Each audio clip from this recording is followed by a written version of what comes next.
இங்கே நம்ம அப்போ வெளியே போகிறதுக்கு முன்னாடியே அவங்க அம்மா பார்த்தீங்கன்னா கதவை சாத்திடுவாங்க. அதே இங்கே ரக்ஷித்தும் பார்த்தீங்கன்னா வீட்டுக்கிட்ட வந்துட்டு வீட்டில் வேற ஃபங்க்ஷன் நடக்குது, நம்ம அலையா விருந்தாளியே உள்ளே போனால் நம்மளை என்ன வந்து அவங்க அம்மா என்ன உபசரிக்கவா போகிறாங்க, ஏற்கனவே 1008 பிரச்சனைகள் அவள் இருக்கும்போது மறுபடியும் எதுக்கு நம்மளால பிரச்சனை அப்படின்னு சொல்லிட்டு பர்த்டே தானே அடுத்த வருஷம் வரும்ல அப்போ பார்த்துக்கலாம் சொல்லிட்டு நம்ம ரக்ஷித்தும் பார்த்தீங்கன்னா அப்போ வெளியே வந்து நிற்கிறத கவனிக்காமலே கார் எடுத்துகிட்டு போயிடுவாங்க.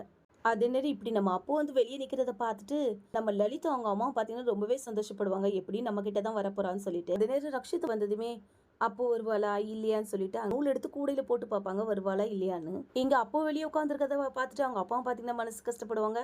அதே மாதிரி அவங்க மாமியாரை பார்த்தீங்கன்னா இவளுக்கு எவ்வளோ கொழுப்பு பாரு, ஒரு தடவையாட்டு நம்ம வீட்டு கதவை பார்க்குறாளா, இப்படியே நின்று எனக்கு தான் தூக்கம் வருது நீயே உட்காந்து பாருன்னு சொல்லியும், அம்மா எனக்கும் தூக்கம் வருது வந்தா பெல் அடிச்சுட்டு வருவான்னு சொல்லிட்டு லலித்தும் பார்த்தீங்கன்னா உள்ளே போயிடுவாங்க. இங்கே ரக்ஷித்தோட மனசாட்சியும் பார்த்தீங்கன்னா ரக்ஷித்துக்கிட்ட அதான் ஏற்கனவே சொன்னேன், ஒன் சைடாக லவ் பண்ணாத, லவ் பண்ணா இப்படி தான், இப்பவும் சொல்கிறேன் பேசாமல் யூட்டன் அடிச்சு அப்படியே போயிரு, அவள் கண்டிப்பாக வரமாட்டான்னு சொல்ல ரஷ்மியும் பார்த்தீங்கன்னா கரெக்டாக நம்ம அப்புக்கிட்ட வந்துட்டு பேச வரையும் அப்பவும் பார்த்தீங்கன்னா எங்கள் அம்மாவும் அவங்ககிட்ட சொன்னாங்கன்னு சொல்லியும் இல்லை அவினாஷ் தான் ஃபோன் பண்ணி சொன்னான்னு சொல்லுவாங்க.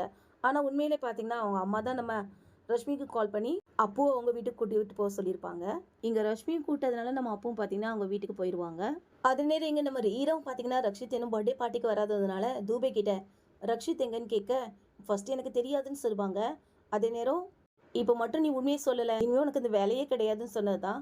தூபையும் பார்த்தீங்கன்னா சார் ஆஃபீஸில் இருக்காங்கன்னு சொல்லியும் ஆனால் ஈரம் பார்த்தீங்கன்னா ரக்ஷித் ஆஃபீஸில் என்ன பண்ணுறான்னுட்டு டைரெக்டாக பார்த்தீங்கன்னா ஆஃபீஸ்க்கே போய் பார்க்க போயிடுவாங்க.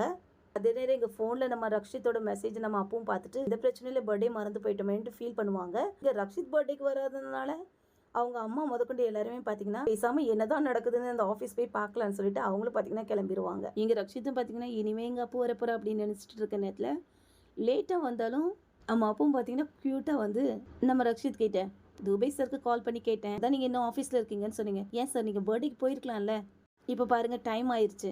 உடனே ரக்ஷித்தோ நான் தான் சொல்லியிருந்தேன்ல நீ வந்தோடனே சேர்ந்து போகலான்னு. உடனே அப்போ இனிமே எப்படி சார் போகிறது, டைம் வேறு ஆயிட்டு கேக் வேற இல்லை வெயிட் பண்ணுங்கன்னு சொல்லிட்டு பிரெட் ஜாம் எடுத்துகிட்டு வந்துட்டு ஃபஸ்ட்டில் உங்கள் ஆசை என்னவோ அதை வேண்டிக்கிட்டு மெழுகு வத்திரி ஊத சொல்லியும் இது பார்த்தீங்கன்னா கண்ணை மூடிட்டு அவங்களுக்கு வேண்டிக்காம நம்ம அப்புக்காக அப்பு சந்தோஷமாக இருக்கணும், அதே மாதிரி அவளுக்கு எந்த கஷ்டம் வந்தாலும் அதை எனக்கு கொடுத்துருங்க, அதே மாதிரி என்னோட எல்லா சந்தோஷமும் அப்புக்கு கிடைக்கணும்னு சொல்லி வேண்டிக்குவாங்க.